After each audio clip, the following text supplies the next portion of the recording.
આદિવાસી વિસ્તારમાં આવીને આપણાને લૂંટવાની કોશિશ કરી રહી છે, ત્યારે તમામ આદિવાસી ભાઈઓ બહેનોને કહેવા માંગુ છું, હવે આપણે કોઈની વાતમાં નથી આવવાનું. આપણે આપણા હકની લડાઈ જાતે લડવી પડશે. લડશો ને? આ સરકાર ડેમ બનાવવાની વાત કરે છે. અરે કપરાડામાં તમે નળમાં પહેલા પાણી તો આપો, પછી તમે ડેમમાં પાણી આપવાની વાત કરજો. આદિવાસી સમાજની દીકરીઓ હોવાના નાતે આ પ્રકૃતિ આપણી માતા છે.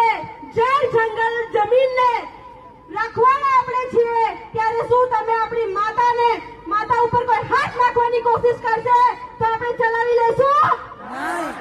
અંતે એટલું જ કહેવા માંગુ છું, જ્યાં સુધી આપણા હાથમાં શ્વેત પત્ર નહીં આવે ત્યાં સુધી આપણે એક થઈને, સંગઠિત થઈને ભાઈ શ્રી મસીહા આનંદ પટેલના આગેવાનીમાં જીવ આપીશું, પણ જમીન નહીં. આ લડાઈ